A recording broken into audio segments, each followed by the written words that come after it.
एक माणूस आला, त्यांनी सगळ्यात मोठा एवढा वयाच्या 58-59 इनिशिएटिव्ह दाखवलं. रात्रंदिवस त्यांनी या प्लांटचा अभ्यास केला. TPM म्हणजे काय ते बजाजमधून त्यांचा वास्ट एक्सपिरियन्स आहे. का बजाजमधून जी जडणघडण होती ना, एखादी गोष्ट एका स्टेजवर दुसऱ्या स्टेजवर जातात, त्यावर जो बदल होतो ना, त्यावेळेस तो बदल नुसता त्या घटनेचा होत नाही, त्या बदलाबरोबर त्या माणसाचं आयुष्य बदलतं. त्या माणसाच्या आयुष्याबरोबर त्या माणसाच्या आयुष्याशी संलग्न असणाऱ्या सगळ्या गोष्टी बदलतात. हा बदल जर सकारात्मक झाला तर आयुष्याच्या सगळ्या कक्षा बदलून जातात. बरोबर आहे ना? एक कामगार, फक्त आपण म्हणतो की कामगार कामगार नाही, तो कामाच्या इतका जवळ असतो ना की त्याला कामाच्या सगळ्या प्लस मायनस सगळ्या माहिती असतात. तर तो कामाशी इतका संलग्न असतो, इतका त्याच्याजवळ हे राहतो, त्याला त्याच्यात सगळ्या अडचणी माहीत राहतात. पण साहेब लोक राहतात, तर जाऊ द्या मरू, याला काही गरज नाही, आपल्याला काही गरज नाही. हा जो गॅप आहे आपल्याला भरून काढायचा आहे. कळाला का? कारण तुमच्या इतकं त्या मशीन बरोबर, त्या मटेरियल बरोबर कोणीच खेळत नाही. बरोबर ना? तुम्हाला त्याच्यात सगळ्या गोष्टी माहीत असतात. आज कंपनी एका नव्या प्लॅटफॉर्मवर उभी आहे, तर तिथून ट्रान्सफॉर्मेशन हा एक शब्द आहे. ट्रान्सफॉर्मेशन म्हणजे बदल, संक्रमण. एका स्टेजवरून आता तुम्ही जर एका स्टेजवर आहे, बरोबर आहे ना? आज तुमच्या मुलं पुढे नोकरीला लागला तर तुमचं एक संक्रमण होतं. तुम्ही कामगार या अवस्थेतून आहे ना, तुमचा मुलगा पुढे नोकरीला लागला ना, तो एका फ्लॅटमध्ये राहायला जातो. तुमच्या काल तुम्ही जे 1 BHK मध्ये किंवा एखाद्या याच्या होते ना, तुम्हाला तो फ्लॅटमध्ये घेऊन जातो. हा संक्रमणाचा काळ राहतो. कळलं? हा बदलाचा काळ राहतो. या बदलाला जे लोक पॉझिटिव्ह घेतात, सकारात्मक घेतात ना, ते लोक आयुष्यात असे बदल करतात ना, तुमचा मुलगा पुन्हा त्याच्या बदलाला पुढे हे करतो. कारण काय असतं, तुमच्या जीन्समध्ये, तुमच्या रक्तामध्ये हा जो आहे ना पॅरामीटर हे केलेला असतो. आज कंपनी सेल फेजमध्ये TPMच्या संक्रमण अवस्थेत आहे. बरोबर आहे? TPM हा जपानीज कन्सेप्ट आहे. जपानवर काय झालं होतं, अमेरिकेने 1945 साली अणुबॉम्ब टाकले होते. जपान सगळ्याकडून समाप्त झालं, हिरोशिमा नागासाकी. आणि अमेरिकेने सांगितलं होतं की बाबा या लोकांना पुढेच उभं करायचं नाही. ओके, त्यावेळेस त्या सगळ्या लोकांनी मिटिंग घेतली, ठरवलं का आता जर जगात आपलं कोणीच उभं करणार नाही. ज्यावेळेस सगळं संपलेलं असतं ना, तिथूनच आयुष्याची खरी सुरुवात होती. लक्षात राहू द्या. ज्यावेळेस आपल्याला वाटतं आपल्या जीवनात आता काहीच राहिलेलं नाही, कुठे सगळं संपलेलं आहे, कोणी मदत करायला तयार नाही, सगळ्या घटना आपल्या मनाविरुद्ध होत्या, त्यावेळेस फक्त एक दत्त म्हणून स्वतः उभा राहायचं की हे बदल या जगाच्या बदलाप्रमाणे मी बदलत जाणार आहे. हळूहळू गोष्टी तुमच्या डायरेक्शननी येत राहतात. तसं TPMच्या इतिहासामध्ये ज्यावेळेस 1945ला जपान पूर्णपणे उद्ध्वस्त झाला होता, त्यावेळेस त्या लोकांनी ठरवलं TPM म्हणजे टोटल प्रोडक्टिव्ह मेंटेनन्स. पहिल्यांदा त्यांनी स्वतःहून चालू केलं.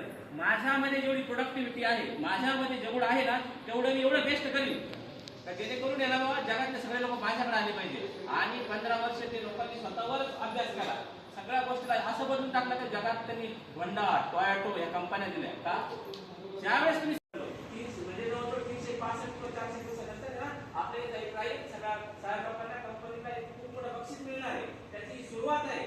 आणि त्या सुरुवातीचे तुम्ही सिनेदार आहात, तुम्ही खूप जवळ आहे, तुम्ही ना सैनिक आहात. कमांडर काही सांगू द्या, शेवटी सैनिकांना लढावा लागतो तो पूर्ण देश जिंकण्यासाठी. त्याच्यामुळे तुमच्यावर कंपनीचा पूर्ण भरोसा आहे, तो देशचा कन्सेप्ट आहे, तिथे सरकारच्या ऍक्टिव्हिटी आहे, ते तुम्हाला पूर्णपणे झोकून द्यायचंय. हा माणूस जसा वयाच्या 17व्या वर्षी सुद्धा रात्री 12-1 वाजेपर्यंत पेशंट टाकतो, असं झालं पाहिजे, तसं झालं पाहिजे, ही स्वतःमध्ये एनर्जी निर्माण करा, एक ताकद निर्माण करा.